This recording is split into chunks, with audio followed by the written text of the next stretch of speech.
मैं इनके और पढ़ाता हूँ मैं हायर मैथमेटिक्स। देखिए हम डिफरेंशियल इक्वेशन के क्वेश्चन प्रैक्टिस कर रहे हैं, जो हम बीएससी के जो क्वेश्चन हैं वो सॉल्व आउट कर रहे हैं, बीएससी बीटेक। तो देखिए किस तरीके से हम क्वेश्चन को सॉल्व आउट करेंगे। सोल्व द इक्वेशन बोल रहा है d²y/dx² प्लस 31 dy/dx प्लस 240y is equal to 272 e⁻⁻x। तो देखिए कैसे सॉल्व आउट किया जाएगा, किस तरीके से वैल्यू फाइंड आउट की जाएगी। सॉल्यूशन,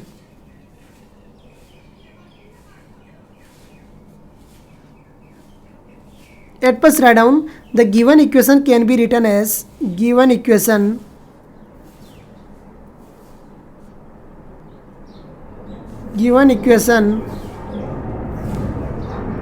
written as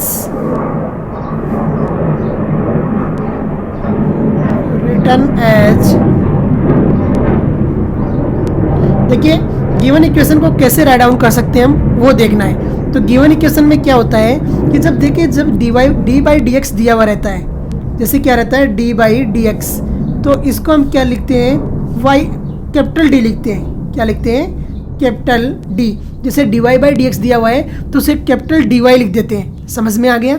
अब देखिए इसको किस तरीके से राइट डाउन किया जाएगा गिवन इक्वेशन को। तो यहाँ पर d²y/dx² है, तो इसको आपने लिख दिया कैपिटल D²। y को ले लेंगे कॉमन, प्लस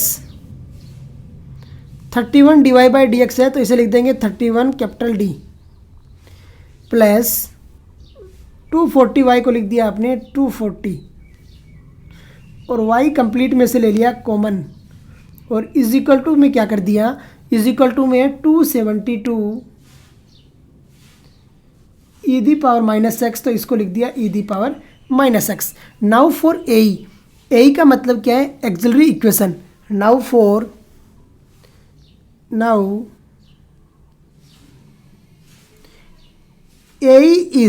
ए का मतलब है एक्सिलरी इक्वेशन, हिंदी में बोले तो सहायक समीकरण। देखिए ए इज, अब ए में क्या करते हैं कि जो आपका कैपिटल डी आया है ना, उसकी जगह क्या करेंगे, एम पुट करेंगे। तो ये क्या बन जाएगा, it's become m² plus 31m plus 240 is equal to क्या करते हैं, 0 पुट कर देते हैं, इज इक्वल टू 0।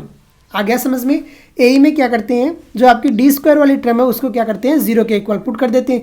अब by the splitting of middle term solve out करेंगे। तो देखिए स्प्लिटिंग ऑफ मिडिल टर्म में क्या करते हैं, हाईएस्ट जो पावर है, हाईएस्ट क्या पावर है, जैसे x है तो x² और यहाँ m² पावर है, उसका कोफिशिएंट को कांस्टेंट से मल्टीप्लिकेशन कराते हैं। तो यहाँ हो रहा है 240, तो 240 इसके प्राइम फैक्टर फाइंड आउट करते हैं। तो 2 से गया जाएगा 120, अगेन 2 से जाएगा तो 60, अगेन 2 से जाएगा तो 30,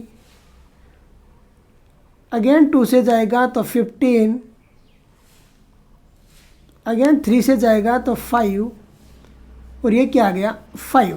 अब इनको जो आपके फैक्टर आए हैं इनको इस तरीके से अरेंज करते हैं कि इनका एडिशन तो हो जाए 31m और मल्टीप्लिकेशन क्या हो जाए 240। तो मल्टीप्लिकेशन तो 240 होगा ही, क्योंकि उसी का तो हमने क्या किया है, प्राइम फैक्टर किए हैं। तो ये आ जाएगा आपका m²। अब देखिए इन्हें अरेंज करते हैं। तो 2 2 जा 4, 4 2 जा कितना होता है 8, 8 2 जा 16 और 15, तो बन गया m² plus 15m plus 16m, और प्लस कितना आ गया 240 इज इक्वल टू आ गया 0। तो इज इक्वल टू कितना आ गया, 0 आ गया। कॉमन लेते हैं, सोल्व आउट करते हैं, तो m आ गया कॉमन, तो कितना बन गया m प्लस 15 प्लस m आ गया कॉमन, तो बन गया m प्लस 15, 16 5 जा 80, तो ये आ गया 0। अब देखिए यहाँ से m की 2 वैल्यू आएगी, सॉरी यहाँ m थोड़ी कॉमन लिया है, सेकेंड में क्या कॉमन लिया है हमने, 16 कॉमन लिया है, तो ये आ गया 16। तो m के 2 फैक्टर हो गए, एक क्या आ गया m प्लस 15, तो m प्लस 15 और दूसरा आ गया m प्लस 16, तो m plus 16 is equal to क्या आ गया, 0 आ गया, तो इज इक्वल टू 0। m की दो वैल्यू आ गई, क्या क्या आई वो देखिए। एक तो आया m is equal to -k15, एक आया -k16, आ गया m की वैल्यू। अब देखिए m की वैल्यू आने के बाद में अब करते हैं हम CF फाइंड आउट। क्या करते हैं, CF का मतलब होता है कम्प्लीमेंट्री फंक्शन। तो now CF is equal two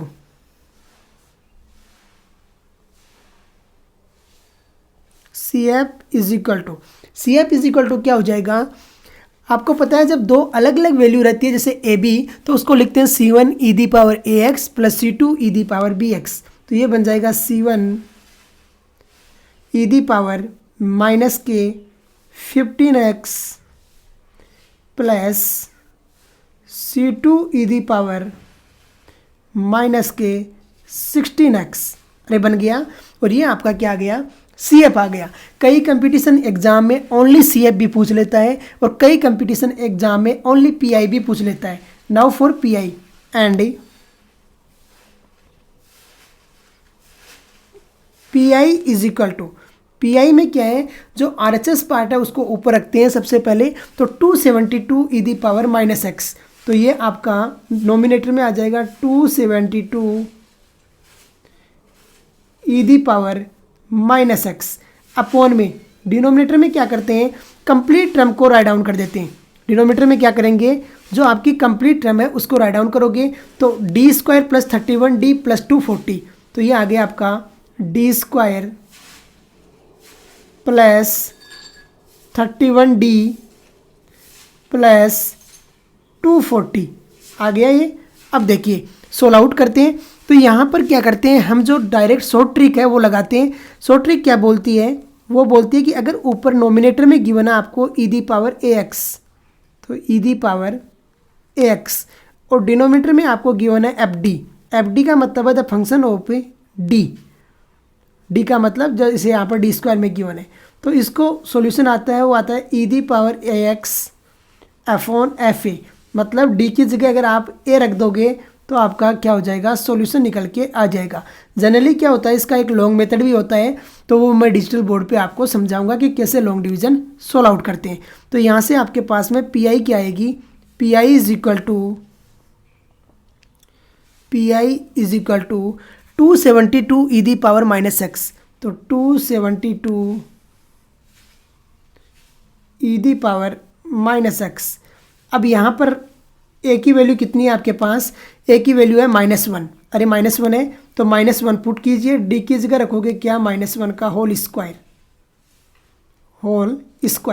plus करोगे 31 इंटू -1 और प्लस करोगे 240, तो 240 सोल्व आउट करोगे तो देखिए PI क्या निकल के आता है। तो ये आ गया आपका PI is equal to PI का मतलब particular integral is equal to, ये बन गया आपका 272 e the power -x upon में क्या आ जाएगा, देखिए अपॉन -1 का स्क्वायर हो गया 1, माइनस आ गया 31 और प्लस आ गया 240, तो ये आ गया 240।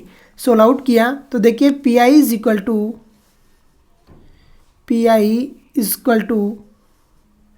272 e the power -x, 272 e the power -x।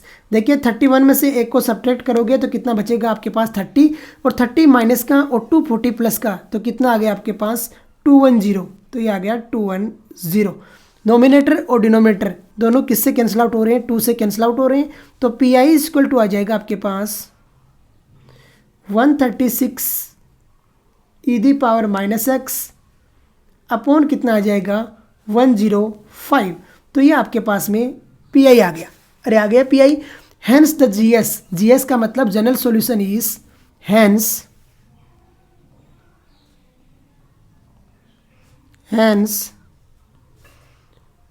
GS का मतलब general solution is, general solution क्या होता है, जनरल सॉल्यूशन होता है y इज इक्वल